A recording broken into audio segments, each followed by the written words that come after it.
But anyway, thank you for giving me the chance to speak about BDI and my 4 decades of experience with BDI. I have 3 sections in my presentation. One is dealing with my experience BDI in Germany as a director of the German or former director of the German Mosquito Control Association. Secondly, I will speak about the experience BDI in Africa we experienced the last decade. And third, I will speak about the tiger mosquito control in Germany and elsewhere. So let's start. The first, next slide, please. I mean, this was a situation in the middle of the 1970s. It was a natural disaster in our area, in the Upper Rhine Valley. Maybe you saw these slides already. We had a biting rate of more than 1,000 mosquitoes per minute, and there was a very strong demand for control of mosquitoes. Next slide, please. The loss of money is more than 20 million euros in our area. And we spent about 4 or 5 million euros for the control of mosquitoes. So we have a positive balance. Next slide. Those are the major breeding places of the floodwater mosquitoes. We have the river basins, we have the swampy woodlands, we have salt marshes along the Atlantic coast and Mediterranean coast. We have rice fields mainly in southern Europe, and we have lakes and ponds with Coquiletidia or Mansonia and Anopheles and some Culex species. Next slide, please. In the urban area, mainly now in the southwest part of Germany, we have the major problem with the tiger mosquito. Formerly, in the old days, we had the problem with Culex pipiens, anthropophilic biotype, Culex pipiens molestus, which breeds in sewage tanks and sewage cesspits. And we have also a problem in some areas, in agricultural areas, with Anopheles plumbeus, treehold species, treehold breeding species, but it switched in cesspools and has a mass development there, and mainly in this area, strong nuisance. Next slide. Those are the areas where we conduct mosquito control, mainly along the coast with Aedes detritus and Aedes caspius. And the blue areas are mainly Aedes vexans and Aedes ticticus, up to the Swedish area in the north, Dalaman, etc., or Balaton. Next slide. In the first abatement district was founded in EID Montpellier, 1958, and some other EID organizations in France, and Germany was then the second in 1976 because of this disaster I have shown some minutes before, and some other areas. This was especially based on BDI, because in many countries it was forbidden to use chemicals in natural protected areas and so on. But with BDI, we were able to solve these floodwater mosquito problems in those areas. So we have more than 2 million hectares of breeding place of these floodwater mosquitoes. Next slide, please. Oh, sorry, I made it last night, and so this is a typical breeding area of Aedes vexans and other parts of Aedes ticticus. Usually, those areas are very sensitive, and most of the areas are even protected. Next slide. Next slide. Yeah, in the 70s and before the world wars, this was the way of controlling the mosquitoes, just pulse fogging, malathion, or even with DDT before the World War. And they started also in the 70s to combat the mosquitoes with these techniques, with daldicides. And this was the origin of my activity. I was at the university. I made my PhD in Heidelberg, and we convinced the mayors that this is not a suitable control approach. You can see the yellow glue table with the butterflies and beetles and everything, but the mosquitoes were back the next day. The next slide. So it was not appropriate. Our dream was in our group at the University of Heidelberg at that time, this was 1975. Next slide. To have the protection of nature as well as humans under one roof. Next slide. To use the power of the nature, this means protection of the predators of the mosquitoes like copepods, dragonflies, etc. Next slide. And the discovery of BDI was a breakthrough for us. I mean, without BDI, we would not be able to control the mosquitoes, especially the larvae, of course, in Germany in these protected areas. Next slide.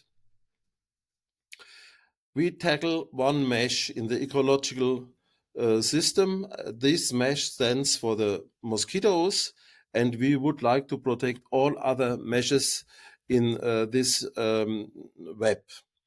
And the less holes you have in the web, the more stable is the ecological system. This was our principle at the beginning. Next slide. So to have a selective control. But what we figured out, and what I figured out also in other areas of the world in Africa, first and most important is this, that you have somebody, a politician, for instance, a governor in our case, who is supporting this integrated control with biorational methods. This was Dr. Scheler. He founded the German Mosquito Control Association 1976 when BDI was found. Next slide. So this was a coincidence. This was our luck and even my private luck that I was making my PhD with BDI, and this was the starting point of my career. In our area, we have about 3 million people. And as I said already, we have about 6 million euros for the control. Next slide.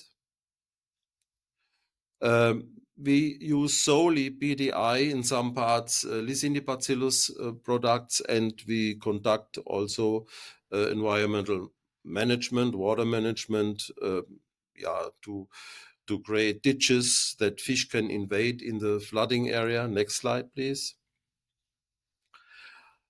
So first was the political will to do something, that this, our governor convinced the mayors that they should follow the Heidelberg group to implement BDI or biorational integrated control in the Upper Rhine Valley. But the second very important point was the infrastructure. We had to build a suitable, a functional infrastructure. And this we miss in most parts of the world, to have infrastructure for larval control. And this we implemented in the Upper Rhine Valley. It's functioning since 4 decades now. Next slide, please. Suitable formulations, for instance, BDI at the beginning in the late 70s, we produced the sand granule oil and BDI powder and mixed it and applied it by helicopter. Then we had the corn cob granule, and finally we have also ice granules, as you might know. We have new tools like drones, but mainly the areas are treated with helicopters. About 2/3 of our area are treated by 2 to 3 helicopters, and 1/3 by ground application. Next slide, please. This is a snapshot from the treatment. You see the trucks are coming with the granules, in this case ice granules. The helicopters are loaded and they treat along the Rhine River, about 350 kilometers along the Rhine, the breeding places. So per season, usually 20,000 hectares, which amounts to about 60,000 acres, 70,000 acres. Next slide, please. Everything is recorded, of course, that everything is appropriate treated with GPS and GIS. Please, next slide. In the last years, we have used more than 500 tons of BDI, and we have treated about 1 million acres the last years, as it's mentioned here. Next slide, please. The result is tremendous.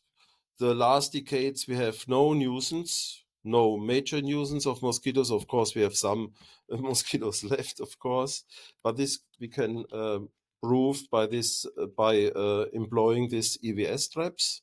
Next slide, please. Yeah, as scientists at the university, I have many PhDs and master students just evaluating the impact of our treatments to the ecosystem, on the food web, etc., on bats, on tadpoles and other and swallows. So far, we could not measure a negative impact. There might be an impact, but it's so minimum that it's not measurable. Next slide, please. Next slide is, sorry, it was last night. And another amazing effect of our, let's say, 5,000 tons of BDI applications over 40 years is, so far we have absolutely no phenomenon of resistance. We have a 3-year or 4-year term of checking our populations for resistance, and so far nothing. By the way, this is done by our colleague from the State Zoo. He studied also in Riverside. Next slide. Yeah, okay, thank you, BDI. I mean, my career and our success is based on BDI here. Next slide. Yeah, now going to Africa. I mean, I'm also a member of the Role Back Malaria partnership group, and recently we had, or last year we had a meeting in Kigali, and I shared my thoughts together with Manuel Liberas, Peter Deschamps, and my colleagues from Heidelberg concerning larval source management in Africa. Next slide, please. As you know, I mean, bednet, indoor residual spraying, and drugs, those are the main pillar of the rollback malaria control activities, and we are fighting for larval source management. Luckily, the WHO has prepared a manual on larval source management. My former student, Ulrike Villinger, is very much involved in this preparation of this manual. Next slide. Yeah, okay. But I was surprised when I was reading the World Malaria Report 2023, there was no or few words on larval source management. And this brought me to the idea to fight a little bit more for the integrated control strategy, including larval source management. And we have no golden bullet, but we need all bullets we have in our gun to fight these terrible vectors. Next slide, please. What is the result of the RBM program? When we started in the year 2000, we had 243 million new cases of malaria. In 2023, we had 247 million cases, so an increase of the cases. Luckily, the death rate is decreasing by more than 30%. This is a good effect, but still there is a need to improve our system, also financially. Next slide, please. What are the reasons and the challenges of the RBM malaria program? First of all, of course, the pyrethroid resistance of the vectors, changing vector populations. I mean, a swift of Endophagus Anopheles gambiae to exophagy of Anopheles arabiensis and funestus. We have a protection gap when only IDNs and IRS are applied from, let's say, from 6 to 10 in the evening and the morning. And of course, occurrence of a new competent vector, Anopheles stephensi. This will be also a major challenge in the rollback malaria program, which we have to deal with. Next slide, please. We have to increase, in my point of view, the toolbox, and it should include integrated larval source management. And I would like to show in the next few slides some successful examples. Next slide, please. This was, of course, William Gorgas. When the Panama Canal was created, larval source management was his major tool to fight the vector of malaria and yellow fever. And he is now a hero. He became a national hero because of success. Next slide, please. Then we have another colleague. This was Frederick Sober, who eradicated Anopheles gambia from northeast Brazil from 39 to 1940 by larval source management, at that time with Paris Green. He had no BDI available, of course. Next slide, please. This is Kligler, another example. He was successful to eradicate malaria based on larval source management, making potential breeding sites non-productive for mosquitoes by mapping drainage of breeding places with community participation. Next slide. Then we moved to Burkina Faso with a special program between the health center in Nuna and the University of Heidelberg, my colleagues Rainer Sauerborn and Peter Dambach. We call it EMIRA, Ecological Malaria Reduction in Africa by Larval Source Management. This was done in the district, or Kosi district, with about 230,000 inhabitants. Next slide, please.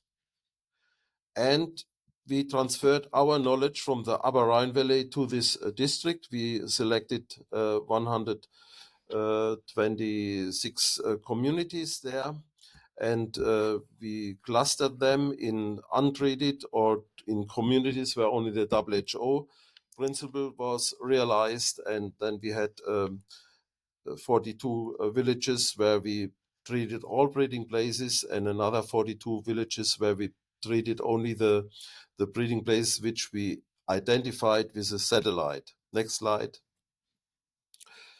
Yeah, of course, mapping of the breeding places was very important at the beginning, and we checked the sequence of treatments when we use vector bug WG. Next slide, please.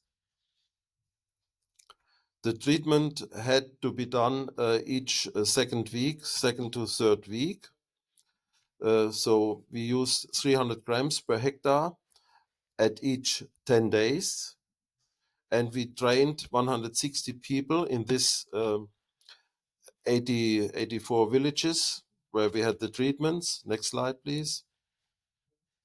This was a sensitization of the villages was important. We were going from village to village and explained what we are doing with the authorities. Next slide, please. Then we trained this 160 people in the field how to use BDI. Next slide, please. Yeah, and as you can see, the treatment in the Upper Rhine Valley in Nuna and Burkina Faso in the Kosi district was the same as in Germany. Next slide. The result was convincing. We had a reduction of the adults by more than 70%. This was very much appreciated by the people there. Unfortunately, we were not able to find a strong impact on the disease because of various reasons, and we had also to stop the program some time ago because of the political disturbances in this area. Next slide, please. Now let's move. The cost. I mean, it's very cost effective. The costs per person per year are almost the same in Burkina or less as in Germany. It's about €1 per person per year. Next slide, please. Yeah, in our point of view, larval source management should be considered in more places, in more situations, at the fourth column in the fight against malaria. Next slide, please. Now let's move to the tiger mosquito, which is a serious problem.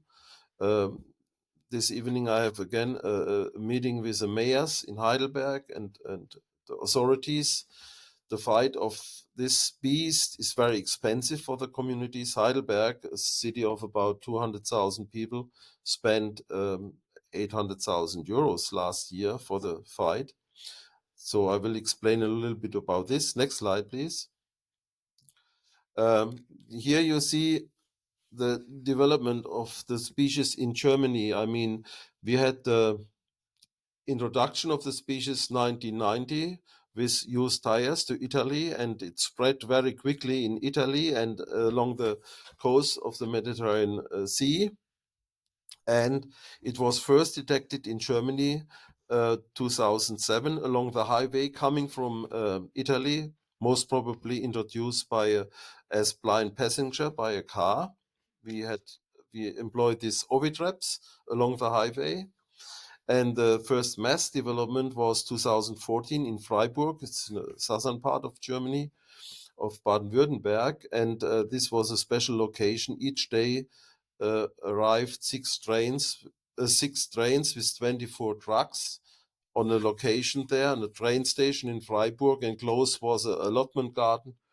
And each day they introduced a tiger mosquito. And this was the first mass development. But we had a really explosion-like dispersal the last years. 2017, we had 7 communities. 2020, 25 cities were infested. Last year, 60 cities, and we estimate that we have this year more than 100 cities infested. So it's really a disaster with the tiger mosquito. Next slide. I have still 6 minutes. Yeah, we control the tiger mosquito because of the unbearable nuisance in these cities where they have no control. And of course, we would like to reduce the risk for local transmission of dengue. We have each year about 1,000 cases imported, travel-related cases imported from the tropics mainly, Asia and Mexico, South America. And next slide. Yeah, we have these 3 columns control. The first and important column is the community participation, of course. Get rid of breeding places, sanitation of breeding places. Second column is door-to-door applications and sensitization of the people, information on the door of the people, what they can do, and the active control with BDI. And recently, we are using copper pods as a sustainable, cost-effective control tool. Next slide, please. Yeah, help for self-help. This was our hope that it's functioning. We provide really thorough information by flyers, by media, by websites, press releases, etc. We use PDI tablets. We spread them in the communities free of charge. And we train the people to record strange mosquitoes or to report strange mosquitoes. This we call passive monitoring. Next slide, please. Unfortunately, we have the ignorance of people. 5 to 10% of the people don't cooperate with us. And this is a really big problem. Next slide. Therefore, we go, as I mentioned, from door to door and apply PDI in a high dosage to have a long-term effect of 3 to 4 weeks. But at least we need 5 to 7 rounds per season. And this amounts, I mean, each round per property takes 17 minutes. And when we summarize all rounds and the costs, we have per property about 60 euros. And next slide, please. Therefore, we are looking for sustainable effects by the control, and we use PDI and copper pods. We combine, and this is a pure biological control now. Next slide. I share some experience. I worked for the WHO TDI in the late 1980s, and we supported Asian countries with the idea to use copper pods against Aedes aegypti. And my idea was why we should not use it in Germany. So next slide. So first we were checking our native copper pods. I mean, copper pods are crustaceans, of course, and we have about 13,000 species, marine and freshwater. Cyclops is a freshwater species, very abundant here. Next slide, please. So first of all, we can only use indigenous species, not to have a negative impact on the local ecosystem. We need species which are omnivorous. If there is no mosquito in the rainwater barrel, for instance, they have to feed upon other organisms. They have to be robust to survive in different habitats, and they have to be easily to be handled for mass rearing. Next slide. Yeah, here a student, Isabel Pauli, was collecting copper pods around Heidelberg and determined the copper pods. Next slide, please. And we came up with this species, Megacyclops viridis. It's really a killer of the tiger mosquito. It kills the tiger mosquitoes, the first insects, but don't feed upon all of the killed mosquitoes. It just kills the mosquitoes. Next slide. This hopefully it works. Can you move it a bit? You see the first instar. Maybe it doesn't work. Just press it. Bit. It should. No. Go back. Go back. Doesn't work. Sorry. You see the first. No. It doesn't work. It's really a pity. I mean, it's convincing this action of the copper pot on the right hand in the lower part of the slide, and it moves towards the first instar and kills the first instar. Next slide. Yeah, then we checked BDI high dosages of the suspension and copper pots. They died in tap water, but they survived and proliferate in the BDI suspension. So they feed upon the BDI, and after 5 weeks, we have 2 times more copper pots in the BDI treated vessels as in the tap water vessels. Next slide, please. So BDI serves as food. The question was the predation rate and which larval stage. Next slide, please. They feed upon, we had these small vessels. We released 1 copperpot and 5 mosquito larvae, different instars and different species, Albopictus and Culex pipiens. Next slide. They feed upon the first instars mainly. This is due to the small size of the copperpot, of course, but they killed 80% in 24 hours. Next slide, please. They preliminarily or preferable, they killed Aedes albopictus and not Culex larvae because of the feeding behavior. Albopictus is a brusher and Culex is a filter feeder on the uppermost surface, water surface. So they are killing more the tiger mosquitoes. Next slide. And predation rate. Next slide. We have done during the last season. We infested this water containers with 60 liters with different amounts of copper pots and released on a weekly base 300 copper first instars on a weekly base and 600 instars on a weekly base in a ratio 1:5 and 1:2. Next slide, please. And as you can see, for 2 months in the infested barrels with a ratio of 1:2 and 1:5 with the release of 600 first instar, almost no tiger mosquito could be found. Next slide, please. And surprisingly, we checked after 8 weeks the amount of copper pots in the vessels, and we could see that we have 26-fold more copper pots as we released in the vessels. Next slide, please. So they proliferate in the vessels. Routine was then we release them in 20 water barrels in one village and checked the development of the tiger mosquito. Next slide. So no tiger mosquito in the copper pot treated vessels. Next slide. Yeah, crucial is, of course, the mass rearing process, and this we succeeded to release each second week about 1 million copper pots in our mass rearing facility. Next slide, please. So we figured out what is the best food for the copper pots. It's paramecium, as most of you might know.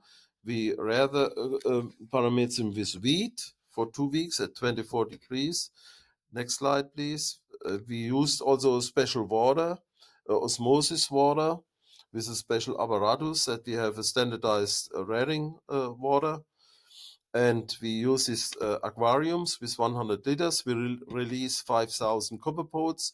We rear them for 2 weeks and we filter the water and release then the larvae and the copepodid, the larval stage of the copepods, in these rearing vessels on the right, and rear them for another 2 weeks. Next slide. And feed them with a high amount. Next. I mean, I don't think that it works now, or? No, doesn't work, unfortunately. So you can see this is a harvest of 2 to 3 weeks of copepods. Next slide. So we have a special tailor-made apparatus to fill in the copepods in small plastic bags with 250 copepods per bag, as you can see on the right side, the lower part. Each bag has about 200 to 250 copepods. Next slide. We started on Monday to release the copepods. We can stable the copepods in a fridged room, 6 degrees, for weeks. And when we need them, we release them in the field. Next slide, please. Yeah, this is a way first we treat with BDI, that we kill all old instars, late instars, and then we release the copepods. And this is our principle now, our strategy against the tiger mosquito in about, hopefully in 60 cities now. Now we practice it in Heidelberg, but most probably also in neighboring cities. So this is our hope. BDI and the copepods are the ideal tool to control the tiger mosquito. Next slide, please. Yeah, thank you, BDI. Thank you, copepods. This is our solution. Next slide, please. So thank you to my group, former group. Thank you to our Ministry of, Federal Ministry of Food and Agriculture. We get the money for this research, and also my colleagues from the Leibniz Institute, Bernhard Nocht Institute. We are cooperating to find solutions for this terrible, unbearable nuisance of the tiger mosquitoes in the infested areas. Thank you very much. Thank you, Dr. Becker. I appreciate the presentation. It's very informative.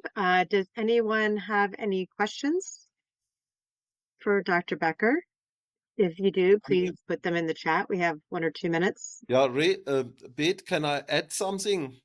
I mean, absolutely. Yeah, I mean, I just had a very serious conversation this morning with our Federal Ministry for Environment and some other agencies. So far, it's not allowed to release BDI to private people without a consulting the people. I mean, the regulations become more and more ridiculous, and maybe I need also the experience of Dr. Gwyn Roma to solve this problem. Year by year, we have ridiculous regulations for BDI. When I was working at the WHO, BDI was the only tool which we could use in the frame of community participation because it's safe. And now these regulations spoil the whole program.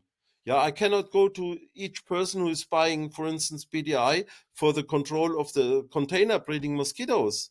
Yeah, I mean, this is a serious problem, and I hope we can solve this problem in the near future. So far, in each village or in each city where we hand over the tablets to private people, we have to consult the people how to use BDI. It's safe. We give them flyers and information. This should be enough, and stop these ridiculous regulations for the usage of BDI.